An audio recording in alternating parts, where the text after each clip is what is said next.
And just check. Is everyone happy to be recorded? Can you Yep, you're all happy? Okay, great. I'm just going to share a presentation and then I will let Nick away. All these things about where various boxes were going on, I think well, it was a bit late because I got them when they were had all been. I mean, bigger probably. They'll get a little bit bigger? Yeah, okay. I can change these settings for your benefit. They can see like that. Yeah, so, great. But I'll do it this way so then you can see more of them, if that's all right with you. Yeah, that's fine. Yeah, no, that's okay. I've got it here. So. Okay, great. So this is Nick, and I'll let him. Yeah, go on. Great. Okay, so thank you for logging in and joining us for this session on Single Touch Payroll. It's a really important transition for all business owners that have employees that are using a payroll service. So well done for logging in and finding out a bit more about what you need to do to get yourself ready to go. So what we found is that there's a lot of information in different places for Single Touch Payroll, but there wasn't really one session that brought it all together and gave you a good summary of what you need to know. So hopefully we've done that for you today.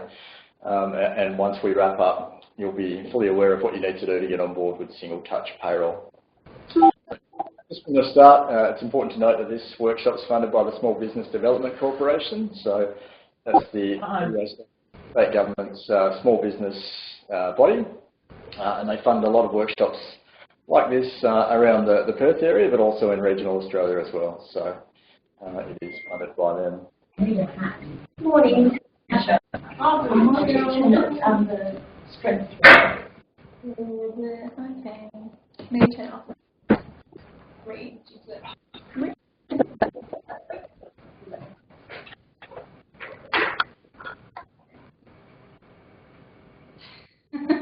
Yeah, just having a technical difficulty. We're having it was working last week. We had it on. Yeah, I might just unplug this one and plug it. Sorry, everyone. Just give us a moment.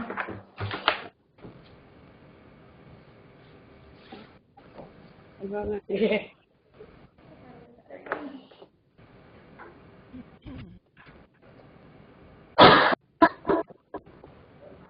Maybe. Do you want to that? It's not on screen. That's all right. Just a quick disclaimer at the start of the session. We run this, we're an accounting firm, so we run a disclaimer on every session that we do, but all of the information we give you is general, so make sure you go and speak to your personal advisors before you make any decisions around anything we discuss today. And it is important to go and get personalised advice, make sure you're doing the right things for your situation. So that is our disclaimer. So what qualifies me to sit here and tell you about Single Touch Payroll? I'll just give you a brief summary about myself and what we do as a business. So my name's Nick Ellingson. I'm a director at Mawer Consulting. So we're a firm that specialises in small business tax, accounting and business advice. And we also run a lot of these sessions in Perth for the Small Business Development Corporation. So I'm a chartered accountant, registered tax agent, registered advisor in most of the cloud accounting products. For the best part of a decade, I've worked with small businesses and understand the challenges and the way that small business operate in terms of their accounting function, and I understand that it is different for every business. So I've seen what works and what doesn't, and today hopefully I'll give you an insight as to what is best practice in terms of going forward and not only just complying with Single Touch Payroll. That's a bit about our thing. We'll start off with the who's impacted by Single Touch Payroll. You might be in this session, but you might not have an obligation to sign up to Single Touch Payroll. So really it's anyone with an employee. So if you're running a payroll even once or twice a year, you need to get on board with Single Touch Payroll. So from 1 July 2018, it was large businesses. A lot of big businesses already had to comply with this. If you had more than 20 employees over that time, then you were required to get on board 1 July 2018. Now that that's happened, 1 July 2019, which is only a couple of months away now, is the requirement is for any employers with between with less than 19 employees to get on board, and that does include anyone that's paying themselves as a salary as a director. So even though you might not think you have any staff, if you're paying yourself a salary as a director, then you do need to get on board with Single Touch. The numbers that the ATO have given us is it's about 700,000 small business employers will need to get on board at some stage. And the early research says that about 10% are currently ready. So there's a long way to go in terms of getting ready for Single Touch Payroll. So moving on. So what is it? Effectively, Single Touch Payroll is real-time payroll information sharing with the Australian Taxation Office. So gone are the days when you could report your wages on a quarterly basis through your BAS. What's going to happen now is that every time you give an employee a pay slip and you do a pay run, that information will go straight to the ATO. So the information that will go to them is the gross wages you're paying, the PAYG that you're withholding, and the superannuation that you're paying. Now, for those of you who are registered for payroll tax, that remains separate for now, so that won't be reported. I do envisage in a digital future that payroll tax may be brought into Single Touch Payroll as well. So that's what it is. It's really just real-time information sharing as opposed to quarterly information sharing with the tax office.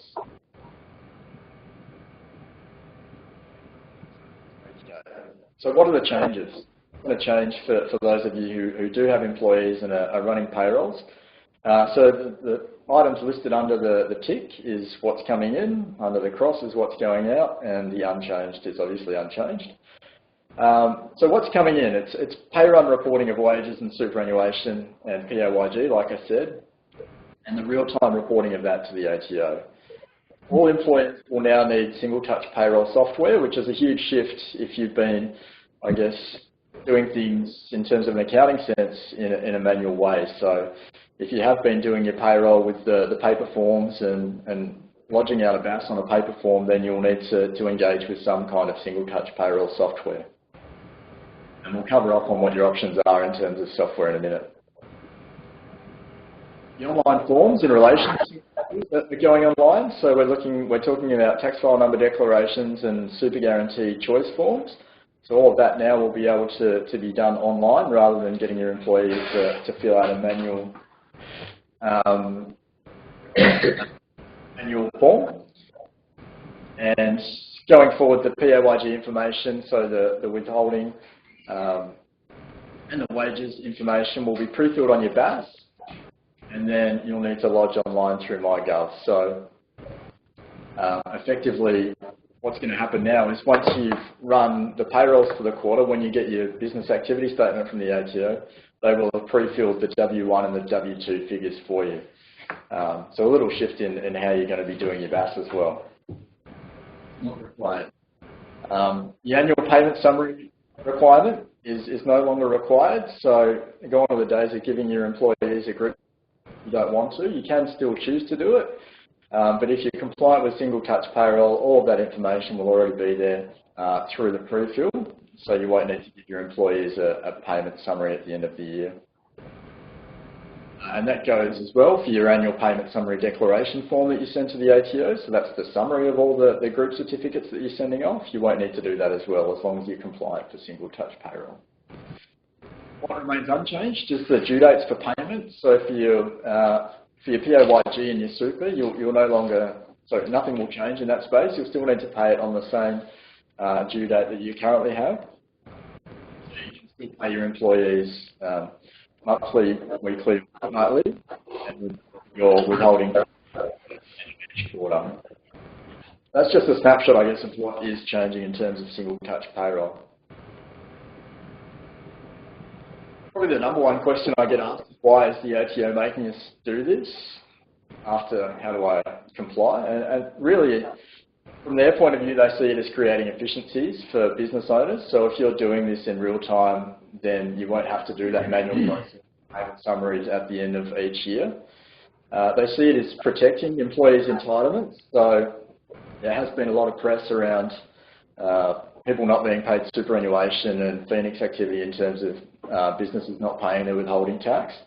what real-time reporting will allow is for the ATO to identify these practices earlier and hopefully protect more employee entitlements and collect more of the revenue that they otherwise would miss out on. And the stats they give us is that about 12 hours a week government paperwork, which is far too much. So if we can automate some of this process and make it a bit more streamlined, then hopefully that will save you guys some time going forward from the lawyer.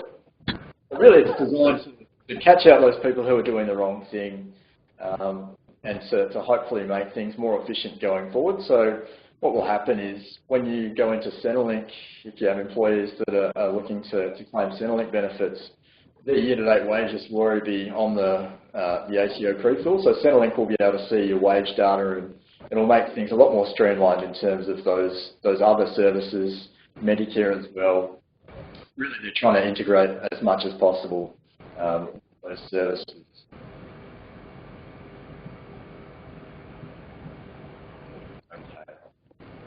We know why we have to do it, but I guess what we need to look at as business owners and certainly as an advisor, what I try and get my clients to understand is, we have to make this change, but let's look at the positive side and see what's going to change and what's going to benefit us through engaging in this process.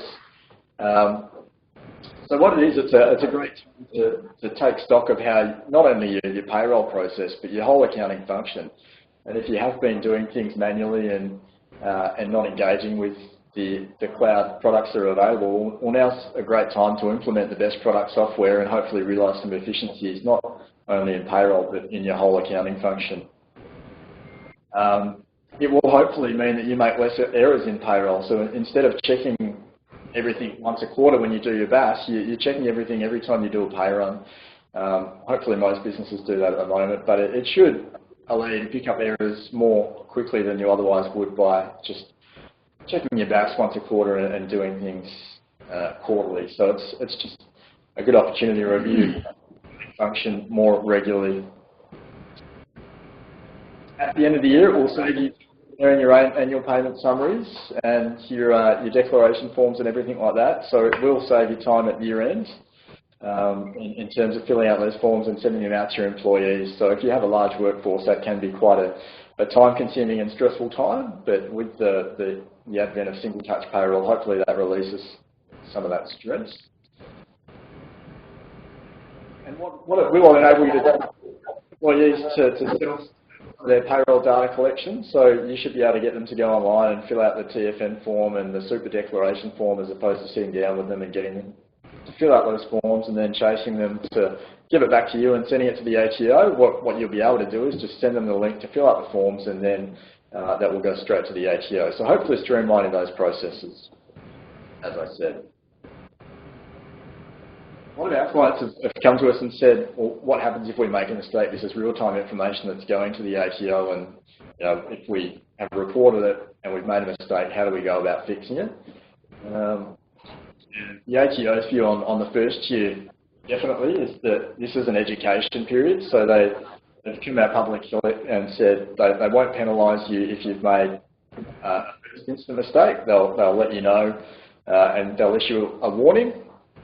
Obviously, if you continue to make mistakes after they've given you a warning, then they might take action, but they really want this to be an education period. They have gone on the record with saying that. They're treating the first year as a transition for small employers, and we'll get to that a little bit more in a minute, but if you do make a mistake, correct it in the next pay run is their advice. So not too much to worry about there if you do make a mistake. Just make sure that if you're not understanding it working, that you take action to correct it, and that you don't keep making the same mistake. So if you are going to get on with software to comply with Single Touch Payroll, if you start partway through the year, it's probably what a lot of people will do. So if you decide that you're going to start now, well, then you'll need to enter in your opening balances up until the date that you start through your Single Touch Payroll software.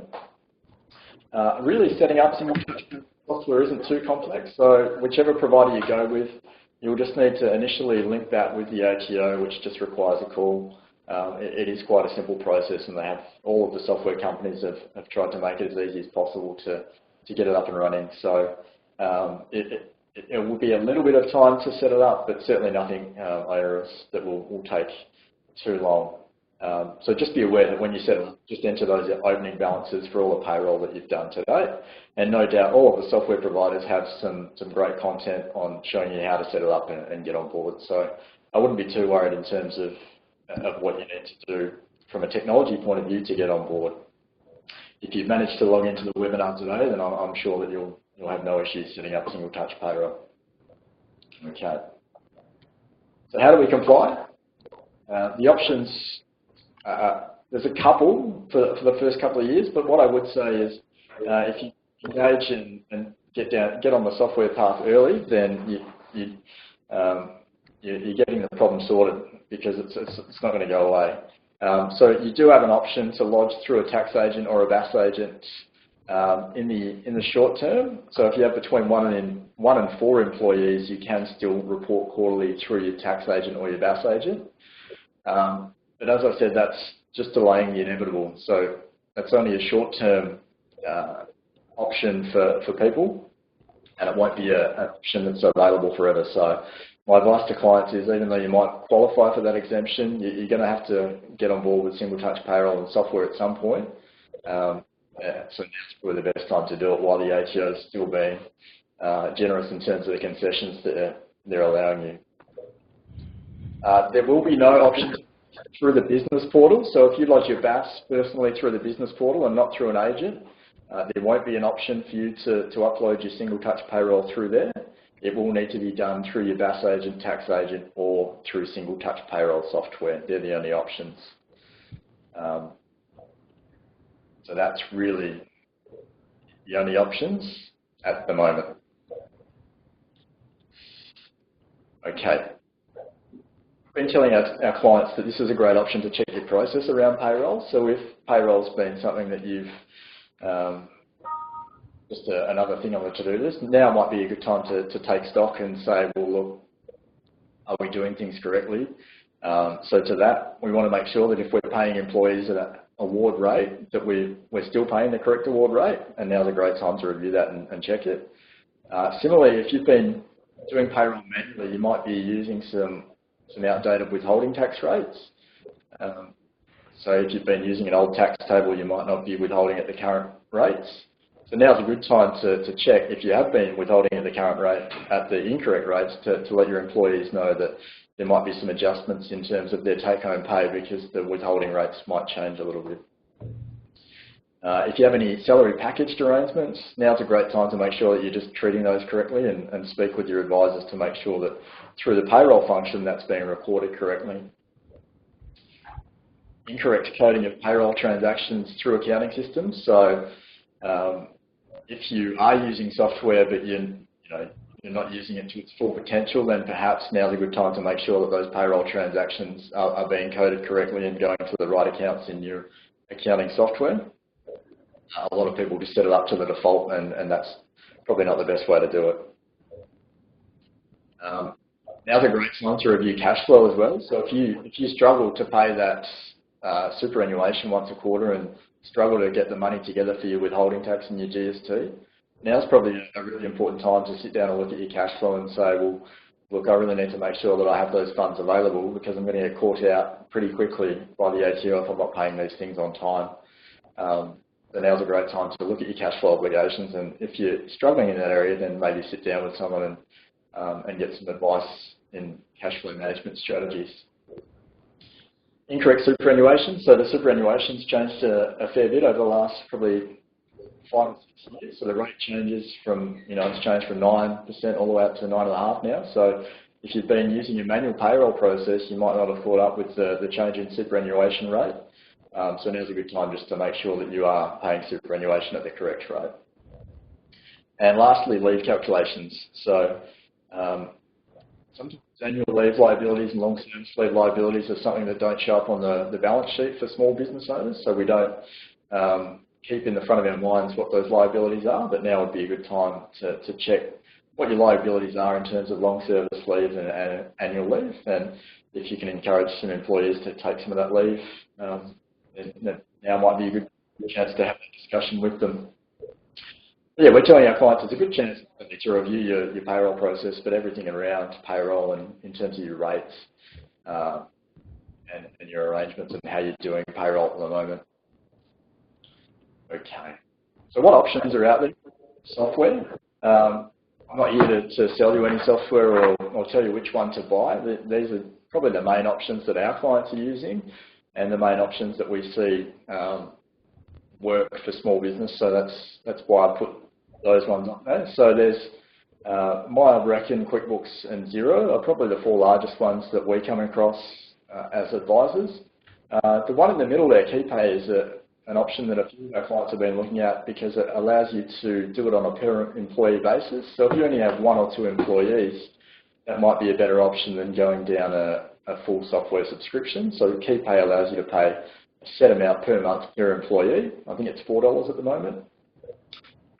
Per employee per month, as opposed to getting a software program that might cost you $10 a month when you don't need that for 1 or 2 employees. So KeyPay is an option if you're a fairly small team. The ATO's got a list on their website, publicised fairly heavily lately, of all the options available for under $10 a month for small businesses. So it's not really going to be too expensive to comply. A lot of the providers are offering products for $10 a month or less, which, although it's an increased cost, hopefully you'll realise some efficiencies in terms of time saved, and that software will be more useful than the cost that you have to outlay.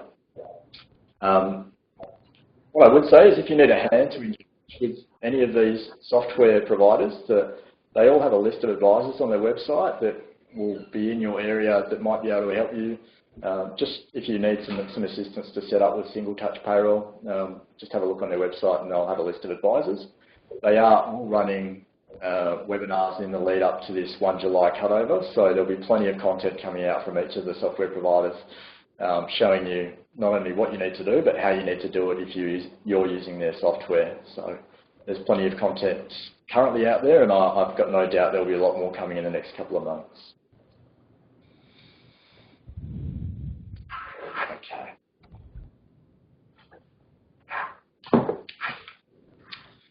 So let's just have a discussion about the best practice for Single Touch Payroll, but not only that, accounting systems and cloud-based systems in general. Because now really is a great time to review your accounting processes and take stock of what you're doing and what you could be doing better. So cloud accounting is basically 101 for modern business efficiency. If you're doing things in a manual fashion, definitely that time could be spent better utilised if you were using a cloud-based accounting product. They're designed to automate things and reduce the time that you spend doing your bookkeeping, payroll, and your accounting functions. So now's a great time to review not only your payroll, but everything you're doing in terms of an accounting function. So modernise your systems, lodge and pay together. So if you can, make sure you're lodging the BAS and paying at the same time to make sure that that's done, and then you're not paying the incorrect amount.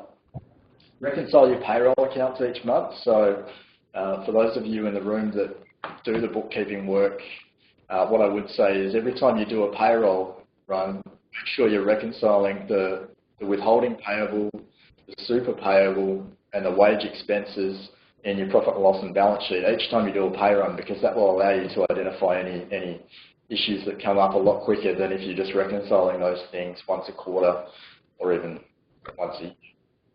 So do a reconciliation like you would on your bank account with your payroll, liability and expense accounts as well.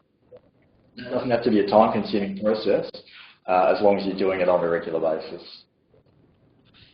Stay up to date with changes in legislation. So obviously if you looked into this webinar, you're already doing that, so that's probably not an issue. And the last one that we've spoken to some of our clients about who really don't want to upskill themselves in terms of learning new software and doing all this transition to cloud-based product is looking to outsource. So you've got to weigh up the cost benefit of doing that, but is your time spent better doing something else?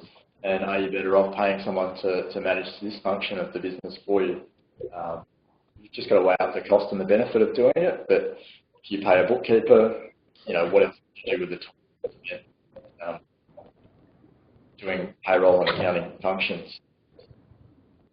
Okay, so I'll touch on the deferrals and exemptions that are currently announced by the ATO. But as I said before, all you're doing if you're engaging with these deferrals is delaying inevitable. So at some point in the next year, it's mandatory for everyone to be on board with Single Touch Payroll. So what I would say is engage as early as you can, but these are the deferrals and exemptions that are available at the moment. So small employers can start any time from 1 July, or you can start now actually, you can start before the start date, up until 30 September 2019. So you have a 3-month window there to transition into Single Touch Payroll. But what I would say is it's a lot easier if you're on board at 1 July as opposed to trying to catch up and enter in those transition balances if you were to, say, start on 30 September. As I said before, you'll be allowed to lodge through your tax agent for 2 years if you have between 1 and 4 employees. But bear in mind, if you lodge through your tax agent or your BAS agent, that's going to incur extra fees in terms of their time. So would you be better off investing that money that you're paying a tax agent to lodge your Single Touch Payroll data in software and getting it all set up? But that exemption's there for 2 years. For the regional taxpayers, the ATO has allowed a concession where you'll have a recurring deferral. So if you have consistent internet issues, you'll get a recurring deferral for 3 business days after each pay run. So if, for example, you know that sometimes your internet might be out for a couple of days, the ATO said, well, look, you can defer that for up to 3 business days and lodge a couple of days later. The ATO have said that if there's a genuine reason for you to not get on board with Single Touch Payroll, they will take a reasonable approach in terms of approving deferrals and exemptions. But what I would say is get on the front foot with that. If you don't think that you can engage with Single Touch Payroll, then speak with the ATO and see what they can do in terms of an exemption. And like they said, they will take a reasonable approach if you have a genuine reason for not being able to get on board. And the last point there, it's fairly recently announced that the ATO will grant a 1-year extension for Single Touch Payroll compliance for businesses with closely held payees. If you're only paying yourself as a director and no other employees, then there is an extension for closely held payees. So that is important to note if you're working for yourself and paying yourself a wage but no one else. There is an extension available there, but just call the ATO to make sure that you do qualify for that. As that's just been recently released, there's not a great deal of content on the ATO website at this stage for it, but no doubt that will come through in the next couple of months. Okay, so how does this change your year-end process? So we've all gone from the, filling out stacks of the employee payment summaries and the annual payment summary declaration. So now you'll be exempt if you're complying with Single Touch Payroll from giving your employees a payment summary. You can still choose to do that if you choose to. What you'll need to do is instead of lodging the paper documents, you'll need to log in and lodge a finalisation declaration say that everything you provided through Single Touch Payroll is correct. So you still need to log in and confirm that all the data you've submitted through the year is correct. And once that's done, it'll be available to your employees. So there will still be an element of year-end processing involved, certainly not as much as you would have had to prepare those payment summaries. But just keep in mind, it hasn't been publicised too well that you'll still need to log in and do that finalisation declaration. Okay.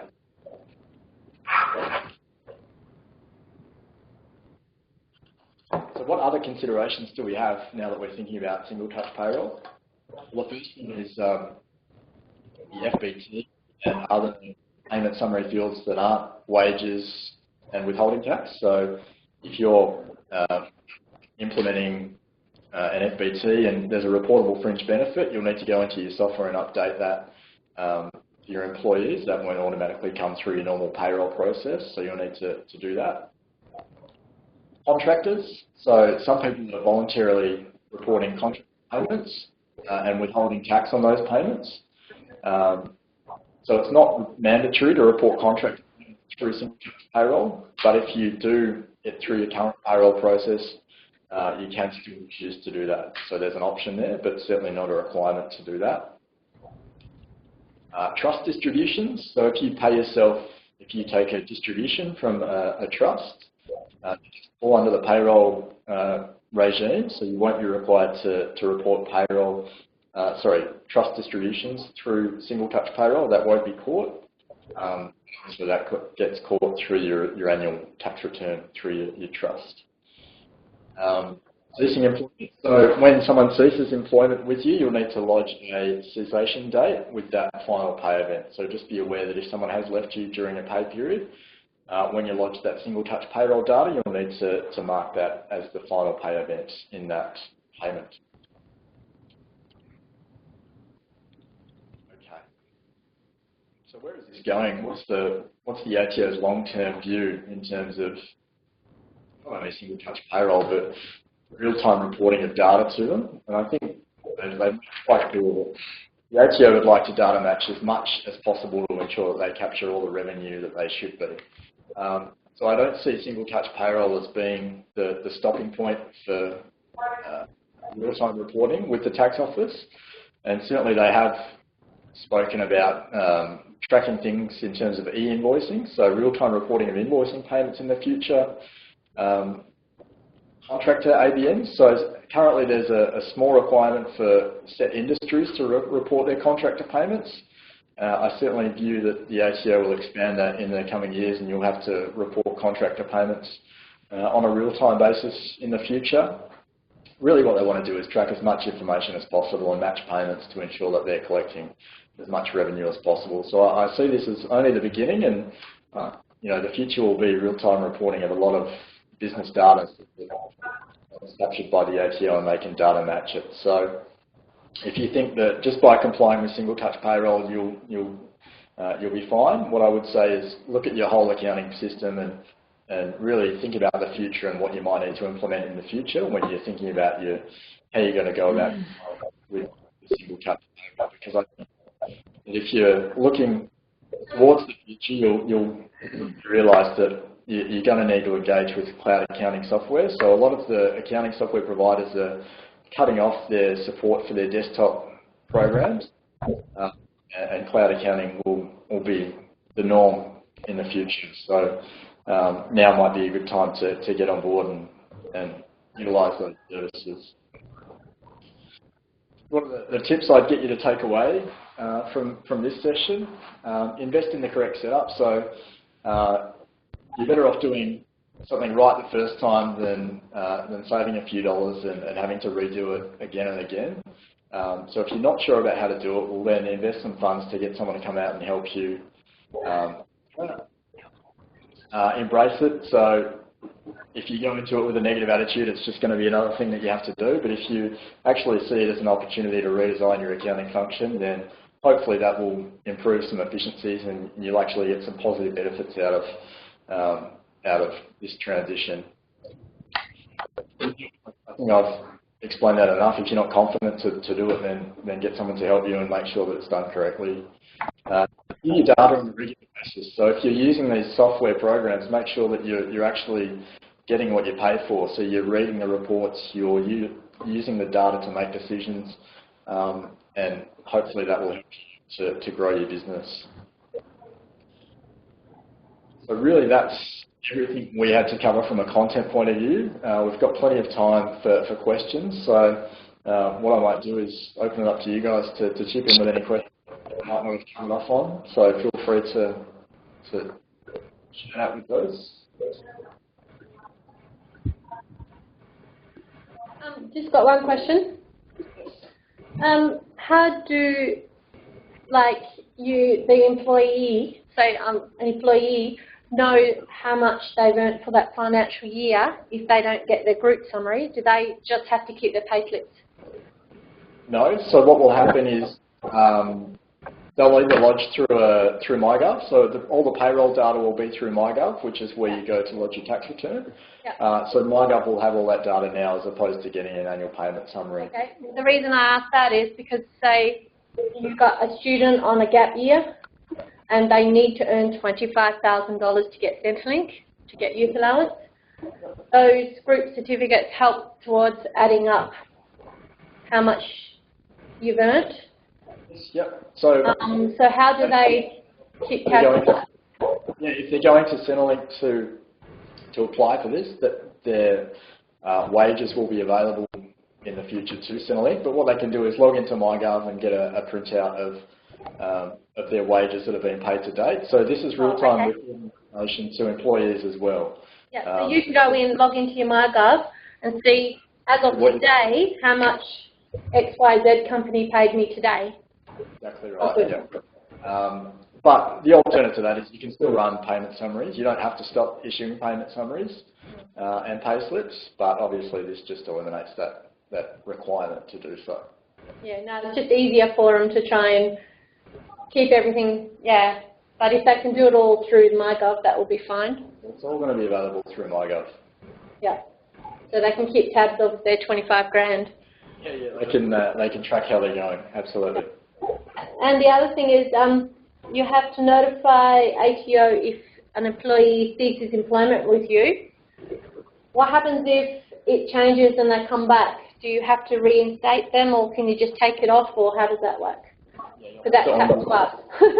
You'll have to onboard them again, so get them to go through a new employee process and send out the TFN declaration. So you can't just take the tick off it and keep going. But you can, going forward, just email them the forms to fill out and they'll be on board. So, yeah. Any other questions? Will we get a copy of the presentation email, please? I'll email this out to everyone at the end of the session. So, and happy if you have any questions, just send me an email and I'll clear that up for you. But certainly we'll send out the slides for you after the session.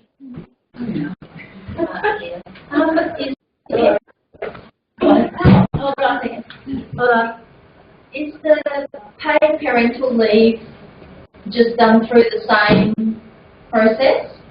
So if you're paying it, so if you're not getting the employee to claim it direct from Centrelink and you're paying it through payroll, then yes, that will still be paid through Single Touch Payroll. Thanks.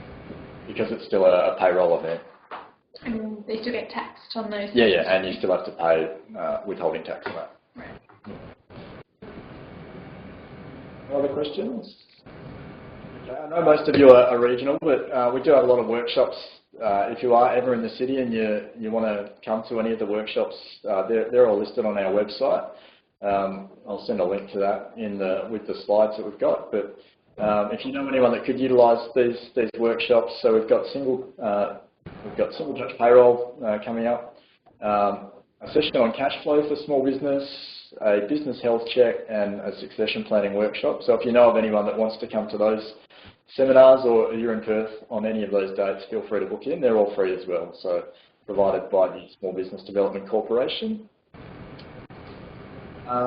Just a quick overview of some of the things that SBDC provides. So even if you're regional, you can still access these services.